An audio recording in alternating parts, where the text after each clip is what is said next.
Hello everyone, welcome back to Force Strategy Gaming, and today we are going to be looking at, well, a whole bunch of stuff, but right now what we're going to be looking at is another 2v2 with me and Tempest, and we're going to be talking about recovery from a deficit and how to not lose the game when one of your opponents is dead, or one of your teammates is dead.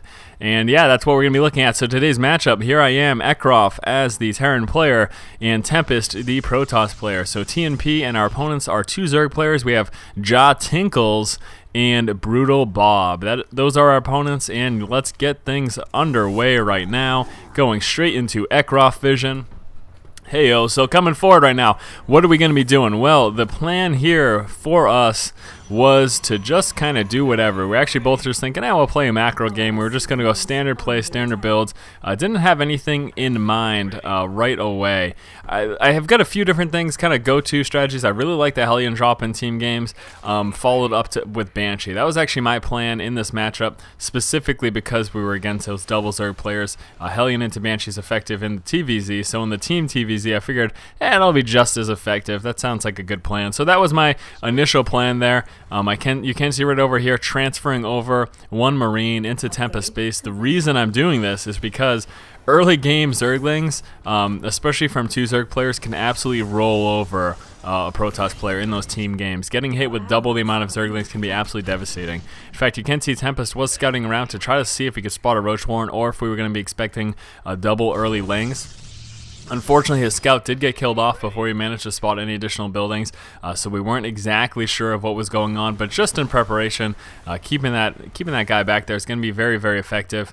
And then I'm also going to be dropping down this bunker for some of my own early game defense, because you do see a lot of Zerg players push out heavy early game with either double Ling or Roach Ling. In fact, you can see right now testing the waters right now. Our Zerg opponents moving forward. Luckily for me, I had that up, so they weren't really about to push into there. But here we go, Roach is on the board, and now we're kind of really screwed. Tempest is in such a bad spot. The issue too is that, except with these Hellions, if I had not had those Hellions, there was no way I could push out, because heavy Zerglings on the board from two Zerg players, I can do nothing against that at all early game. The Marines are just really too bad against that. There's not a whole lot that they can do. So you can see right now, Tempest is kind of really screwed at this point. I'm still continuing along the path there. You did see me pull down with those Hellions. I'm doing what I can against those Zerglings, trying to micro around and kill as many as possible, just to cut back on the damage that Tempest has taken. But you can see already he's pretty much lost all of his workers. I'm going to continue, though, to try to take out these Zerglings, and like I said, do everything that I can to help Tempest, but at the same time, I need to prepare for my plan of attack.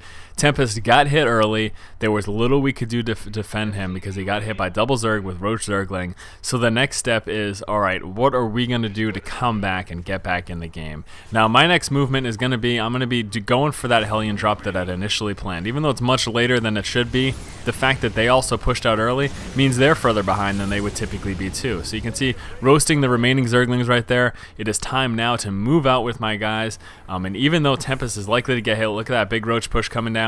Seeing that, I also decided it's time to pump out some Marauders as well, get those in the bunker. But I'm still continuing along the general game plan. I don't want to fall too far behind. I don't want to get too far distracted. So here I am, moving right into the economy right now, doing what I can. He did bring those guys this round, so picking them up. I'm just going to see what I can do for damage with this Hellion drop, and then also prepare for those Banshees there. So Banshee, first one moving out, moving it into Tempest base to do what I can to help defend him from any major Roach pushes. I was hoping that I would have been able to defend him when those Roaches did finally come, but I wasn't certain. I am continuing up that Banshee production, and then also moving to those double racks. Now, typically would not be getting this many buildings off of one base, but I also realized that it's going to be very difficult for me to push out at this point in time. And unfortunately, Tempest got another wave of Zerglings into his base, and this is actually kind of the dagger in the heart for him. There's so little he can do. My Banshees are going to go to town on these guys, but unfortunately it takes him a little bit too long to actually kill them off. I am searching around for those Roaches right now, as I was expecting them. But even with killing the remaining Zerglings, they would have been able to drop those buildings too fast, so there's really little to do. And I decided at this point, it's pretty much time for a counterattack. This is what we want to do. Tempest knows he's out of the game. But here is the key. Here is the pivotal point that I really wanted to talk to you guys about and show you guys. Realize that with these early pushes, two things are happening. One, your opponents are further behind than they would be normally if they were kind of working on econ and playing a macro heavy game. They're much further behind than they would be. So you can take advantage of that if you push out strong enough. You can see right here, these 4 Banshees got a bunch of tanks here as well. but we lost our opponent at the same time. Yes, there's the pro and the con. They're further behind of tech than they should be, but they're also able to do a lot of damage. As a result, I took out Tempest, but what is going to happen now is I'm actually sharing control with Tempest. You can share control of your units with your allies. That is an option that's in the upper right hand corner when you're playing in those team games. So what I did was I'm like, alright Tempest, you're out of the game. Why don't you take control of my units, micro around, and inflict as much damage as possible. So he has control of my army over here. I am back at home, and I am just going straight macro. I'm going to be pumping out production buildings, maybe pumping out lots of units. I'm going to be focusing basically on working out my econ and getting a very strong, robust army, while Tempest does as much damage as possible. What he's going to be going for is he's going to be going for the economy of them. He's also going to be going for any tech buildings as well. All of these things are going to be kind of the best decisions. I can see a bunch of Zerglings trying to move forward, but Tempest just doing what he can to protect those tanks. Unfortunately, there were so many Zerglings, he was able to actually take out a lot. There's only one remaining tank right now and one Marauder as well, aside from those Banshees. So he's going to continue to work out there, but here I am back at home, got that Planetary Fortress, and I'm just going to be doing what I can to pump up a really strong army. That is the main goal right now. That is what I'm absolutely focused on. I was talking to Tempest in Skype. I'm like, Temp, you got to do as much damage, take out as much of the economy, take out any of those tech buildings that you can. Unfortunately, he does drop that, he does manage to drop the tank there, but again, let's talk about the state of the game here.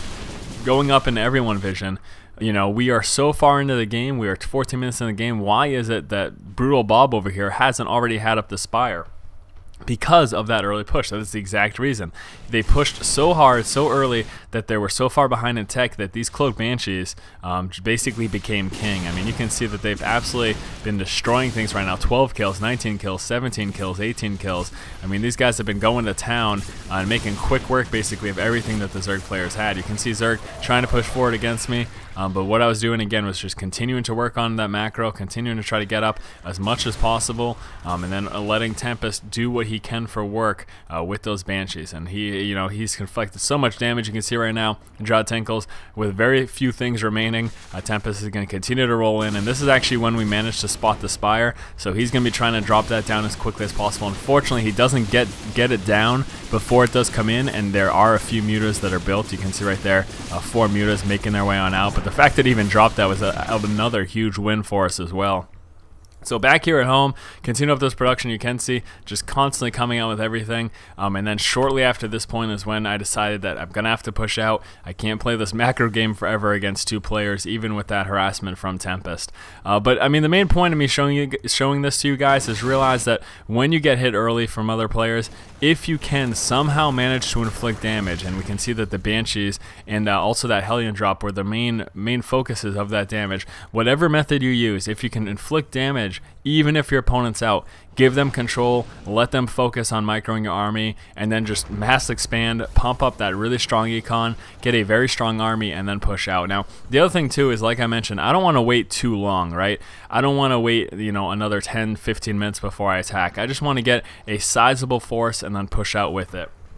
Make sure I've got enough so that I can roll over what they have and then kind of go from there. If I had waited, honestly, in all honesty, if I had waited another 5 or 10 minutes later than I did to attack, then they probably could have macroed up enough and had enough to deal with it. But you can see right now, pushing out with this force, I'm over 100 supply right now. I wanted to get somewhere between 120 and 150 before I pushed out. You can see right now, sitting at about 130. Also going to just continue up that production. I also thought about expanding once more, but then decided against it because I figured if I can't end this right now, then the game's probably over as it is. And here's that big push coming forward, lots of tanks moving forward.